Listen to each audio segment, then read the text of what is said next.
أعوذ بالله من الشيطان الرجيم بسم الله الرحمن الرحيم الذين يتربصون بكم فإن كان لكم فتح من الله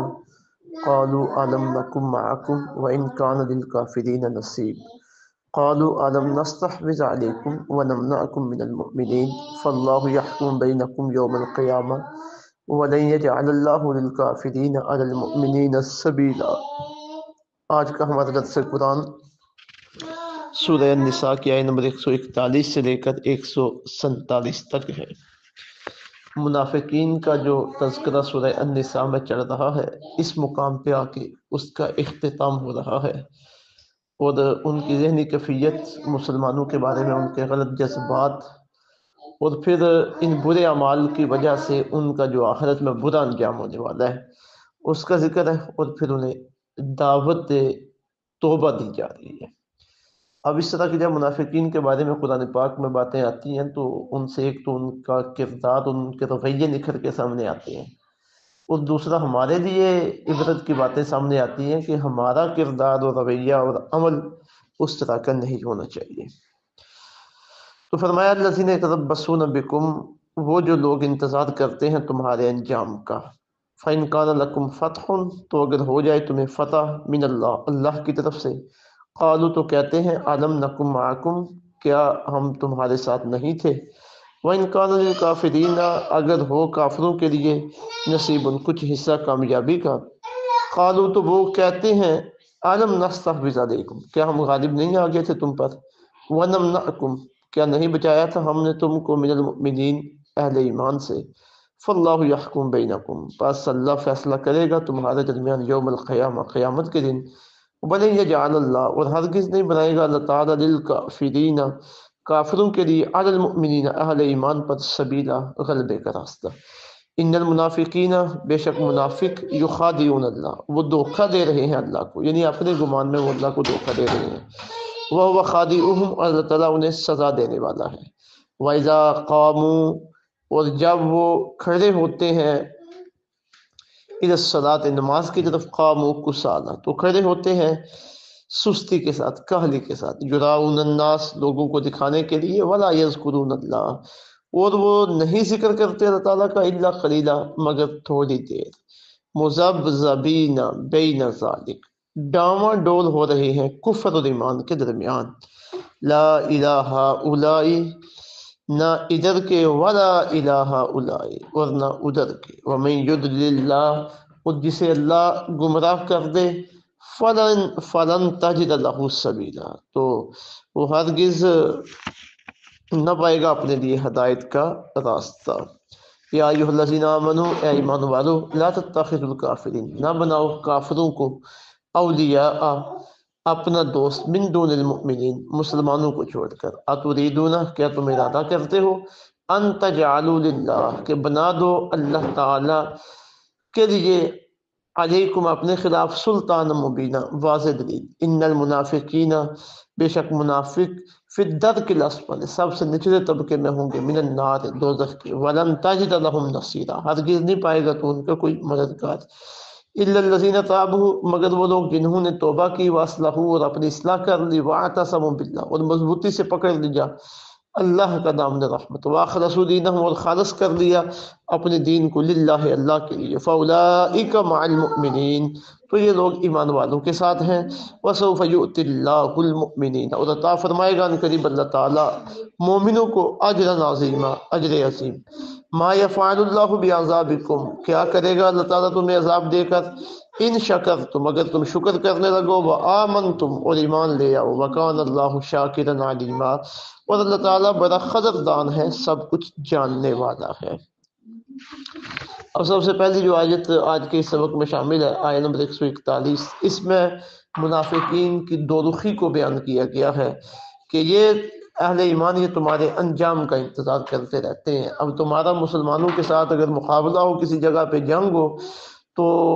یہ انتظار میں رہتے ہیں کہ اب ہمیں کس طرف سے مفاد ملے گا۔ اگر اہل ایمان کو کامیابی ملے تو انہیں کہتے ہیں، بھائی ہم تو تمہارے ساتھ تھے، جنگ میں تمہارے ساتھ رہے، تمہارے ساتھ مل کر ہم نے کافروں کا مقابلہ کیا، تو اب مال غنیمت میں ہمارا بھی تو حصہ بننا چاہیے۔ اور اگر یہ کافروں کو کچھ فتح مل جائے تو پھر کافروں کو جا کے کہتے ہیں کہ بھائی دیکھو ہم تھے تو مسلمانوں کے ساتھ، لیکن وہاں بھی تمہارے مفادات کا تحفظ کرتے رہے، ہم تمہارے اوپر غالب تھے مسلمانوں کے ساتھ، پھر ہم تمہیں مسلمانوں سے بچاتے رہے۔ یہ جو تمہیں کامیابی ملی ہے نا، اس میں ہمارا بھی حصہ ہے کہ ہم تمہیں مسلمانوں سے بچاتے رہے، تو اب ہمیں بھی تم کچھ حصہ دو۔ تو فرمایا یہ بس اپنے مفاد کو دیکھتے ہیں، جدھر مفاد ہو یہ ادھر کی ہو جاتے ہیں، تو اللہ تعالیٰ فیصلہ کرے گا ان کے درمیان۔ مطلب یہ کہ انہیں دھمکی دی جا رہی ہے، ڈرایا جا رہا ہے کہ یہ تمہارا دو رخا رویہ ٹھیک نہیں ہے۔ تو فرمایا الذین یتربصون بکم، وہ جو انتظار کرتے رہتے ہیں تمہارے انجام کا، فإن کان لکم فتح من اللہ، اگر ہو جائے تمہیں فتح اللہ کی طرف سے، قالوا تو کہتے ہیں الم نکم معکم، کیا نہیں تھے ہم بھی تمہارے ساتھ، وإن کان للکافرین نصیب، اگر ہو کافروں کے لیے کچھ حصہ کامیابی میں، قالوا تو کہتے ہیں الم نستحوذ علیکم، کیا نہیں غالب آگے تھے ہم تم پر، ونمنعکم من المؤمنین، کیا نہیں بچایا تھا ہم نے تم کو مومنوں سے۔ مطلب یہ کہ ہم تمہارے اوپر غالب بھی آگے تھے اور ہم نے تمہیں مومنوں سے بچایا بھی تھا، تو تب تمہیں یہ کوئی فتح ملی ہے۔ فاللہ یحکم بینکم، بس اے منافقین اللہ فیصلہ کرے گا تمہارے درمیان یوم القیامہ، قیامت کے دن۔ ولن یجعل اللہ، اور ہرگز نہیں بنائے گا اللہ تعالی للکافرین، کافروں کے لیے، علی المؤمنین، مسلمانوں پر سبیلا، راستہ، یعنی ایسا نہیں ہوگا کہ کافر مسلمانوں پر کبھی غالب آ جائے۔ اب یہ جو اللہ تعالیٰ کافروں کو مسلمانوں پر غالب نہیں آنے دے گا، اس سے کیا مراد ہے؟ کیونکہ ظاہراً تو دیکھتے ہیں کہ بے شمار مواقع ایسے آئے کہ کافر مسلمانوں پہ غالب آئے، کسی جنگ میں بھی غالب آئے، اللہ کے بھی مسلمانوں کے نشینے۔ تو یہاں پہ مفسرین نے اس بات کی وضاحت کی ہے کہ کافر دلائل کے مقابلے میں کبھی بھی مسلمانوں پہ غالب نہیں آ سکتے، مطلب مادی طاقت پہ کبھی وہ غالب آ جائیں تو آ جائیں، باقی جہاں تک دلائل کا معاملہ ہے، مذہب کے سچے ہونے کا معاملہ ہے، مذہب کے سچے ہونے کا معاملہ ہے، تو یہ کبھی نہیں ہو سکتا کہ کافروں کے پاس کوئی ایسے دلائل موجود ہوں کہ جن کی بنیاد پہ وہ اپنے آپ کو جو ہے نا وہ سچا ثابت کرتے ہیں۔ تو دین اسلام، قرآن پاک دیکھ لیں یا دین اسلام کے جو واضح احکامات ہیں، جب قابل مطالعہ کیا جائے تو الحمدللہ اسلام سب سے فائق ہے۔ دلائل کے میدان میں مسلمانوں کے اوپر وہ غالب نہیں آ سکتے۔ باقی کبھی ایسا ہو جاتا ہے کہ مسلمان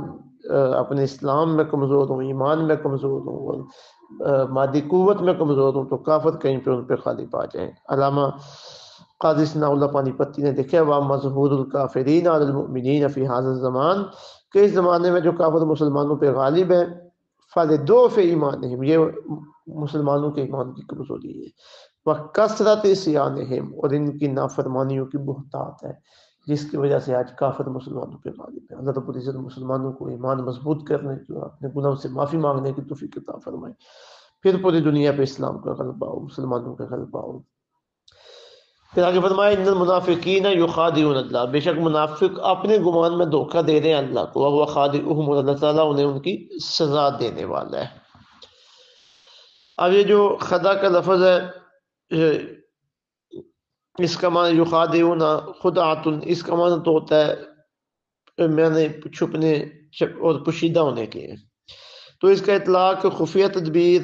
خفیہ بری تدبیر اور خفیہ اچھی تدبیر پہ، دونوں پہ ہوتا ہے۔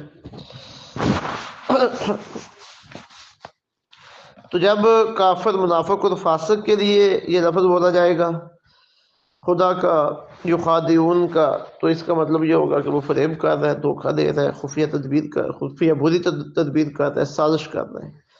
لیکن جب اس کی نسبت ہوگی اللہ تعالیٰ کی طرف اور رسول اللہ صلی اللہ علیہ وسلم کی طرف اور اہل ایمان کی طرف، تو اس وقت اس کا مطلب ہوگا کہ اچھی تدبیر کی جائے، اچھی تدبیر کے بارے میں ہوگا۔ اور پھر جب کافروں کے مقابلے میں اللہ رب العزت کے آ جائے کہ اللہ رب العزت بھی یہ کام کر رہے ہیں، تو مطلب اس کا یہ بنتا ہے کہ اللہ تعالیٰ انہیں ان کی سزا دے رہے ہیں کہ ان المنافقین یخادعون اللہ، منافق اپنے گمان میں اللہ کو دھوکہ دے رہے ہیں، وہو خادعهم، اللہ تعالیٰ انہیں سزا دینے والا ہے۔ وَإِذَا قَامُوا إِلَى الصَّلَاةِ، اور جب منافق کھڑے ہوتے ہیں نماز کی طرف، کسالى، تو کھڑے ہوتے ہیں سستی کے ساتھ، کاہلی کے ساتھ، اب زیادہ ایمان تو ان کے اندر ہے نہیں، تو نماز تو ہے ایمان کے بعد، ایمان والے کو نماز کی لذت ہوتی ہے، تو ایمان ہی نہیں ہے، لذت نماز کی کہاں سے آئے؟ تو اب بس ایک بوجھ اپنے سر سے اتارنے کے لیے آہستہ آہستہ جو ہے نا وہ بے رخے فن کا مظاہرہ کرتے ہوئے نماز کی طرف آتے ہیں۔ یراؤن الناس، اور مطلب صرف ہوتا ہے لوگوں کو دکھانا، اللہ کی عبادت ان کا مطلب نہیں ہے، صرف لوگوں کو دکھانا کہ لوگ سمجھیں کہ یہ بھی ہماری طرح کے مسلمان ہی ہیں۔ ولا یذکرون اللہ الا قلیلا، یہ نہیں اللہ کا ذکر کرتے مگر بہت تھوڑا۔ اہل ایمان کی نشانی ہے کہ وہ اللہ کا ذکر کثرت کے ساتھ کرتے ہیں، نمازوں سے پہلے، نمازوں کے بعد، جب بھی موقع ملے، کبھی اونچی آواز کے ساتھ، کبھی آہستہ آواز کے ساتھ۔ تو اہل ایمان اللہ کا ذکر، اللہ کے ذکر کے بڑے حریص ہوتے ہیں، اور زیادہ سے زیادہ وہ اللہ کا ذکر کرتے ہیں۔ پھر آگے فرمایا مذبذبین بین ذالک، ڈاما ڈول ہو رہے ہیں وہ کفر اور ایمان کے درمیان، اب کبھی ادھر کبھی ادھر، کبھی ادھر کبھی ادھر۔ اب کیونکہ ہوس اور خواہش مفاد کی، تو جدھر مفاد ہو وہ ادھر ہوتے ہیں، ایک جگہ پہ انہیں ٹھہراؤ نہیں ہے۔ مذبذبین بین ذالک، ڈاما ڈول ہو رہے ہیں وہ کفر اور ایمان کے درمیان۔ ولا ہؤلاء، نہ ادھر کے، ولا الی ہؤلاء، اور نہ ادھر کے۔ ومن یضلل اللہ، جس کو گمراہ کر دے اللہ تعالیٰ، فلن تجد له سبیلا، تو ہرگز نہ پائے گا تو اس کے لیے ہدایت کا راستہ۔ یا ایھا الذین آمنوا، ایمان والو، لا تتخذوا الکافرین اولیاء، نہ بناؤ کافروں کو اپنا دوست، من دون المؤمنین، مسلمانوں کو چھوڑ کر۔ اب منافقین جب کافروں کو دوست بناتے تھے، یا کوئی کچا مسلمان کافروں کے ساتھ مل گیا تو کافروں نے اسے گمراہ کر دیا، منافقت کے راستے پر لگا دیا، تو منع فرما دیا گیا کہ کافروں کے ساتھ تمہارا پکا جانا نہیں چاہیے۔ 2 مرتبہ تقریباً اس کی تفصیلی وضاحت ہو چکی ہے کہ کافروں کے ساتھ ہمارا تعلق کس نوعیت کا ہونا چاہیے۔ اتريدون ان تجعلوا لله عليكم سلطانا مبینا، کیا تم ارادہ رکھتے ہو کہ بنا دو اللہ تعالیٰ کے لیے اپنے خلاف کوئی واضح دلیل؟ ان المنافقین فی الدرک الاسفل من النار، بے شک منافق سب سے نچلے طبقے میں ہوں گے دوزخ کے طبقوں سے۔ اب عربی زبان میں جو بلندی کی طرف درجے ہوتے ہیں، درجہ بدرجہ بلندی کی سیڑھیاں، انہیں درجات کہا جاتا ہے، اور جو پستی کے درجے ہوتے ہیں انہیں درکات کہا جاتا ہے۔ تو جہنم کے 7 درجے تفسیروں میں بیان کیے گئے ہیں۔ پہلا جہنم خود، پھر آخری درجہ جو حاویہ، تو فرمایا گیا کہ ان المنافقین فی الدرک الاسفل من النار، منافقین جہنم کے سب سے نچلے طبقے میں ہوں گے، مطلب یہ کہ وہ حاویہ میں ہوں گے، حاویہ میں ہوں گے۔ اللہ تعالیٰ اہل ایمان کو اس کی لو سے بھی بچائے، اس کی تپش سے بھی بچائے، ہر مسلمان کو اسے محفوظ رکھے۔ وَلَن تَجِدَ لَهُمْ نَصِيرًا، اور ہرگز نہ پائے گا تو ان کا کوئی مددگار، إِلَّا الَّذِينَ تَابُوا، مگر وہ لوگ جنہوں نے توبہ کی۔ اب دیکھیے اللہ رب العزت کی رحمت، اللہ کی کرم نوازی، منافقین نے اہل اسلام کے لیے کیا کچھ، اہل اسلام کے خلاف کیا کچھ نہیں کیا، اسلام، پیغمبر اسلام، اللہ رب العزت کی نافرمانی، اسلام، پیغمبر اسلام کو نقصان پہنچانا، اسلام کو نقصان پہنچانا اللہ تعالیٰ کی نافرمانی ہے، کیا کیا نہیں کیا، لیکن اللہ رب العزت کی رحمت ابھی بھی موجود ہے،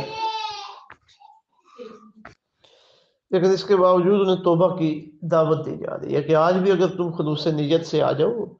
اللہ رب العزت کی بارگاہ میں، پچھلی گناہوں سے، اپنے برے کرتوتوں سے توبہ کر لو، تو آج بھی اللہ تمہیں بخشنے والا ہے۔ تو جب اتنے بڑے گناہ گاروں کے لیے، جن کے پاس ایمان بھی موجود نہیں ہے، ان کے لیے توبہ کا دروازہ کھلا ہے، تو بندہ مومن کوئی بھی گناہ کر لے، اللہ رب العزت کی رحمت سے بلا دے، آئے توبہ کرے،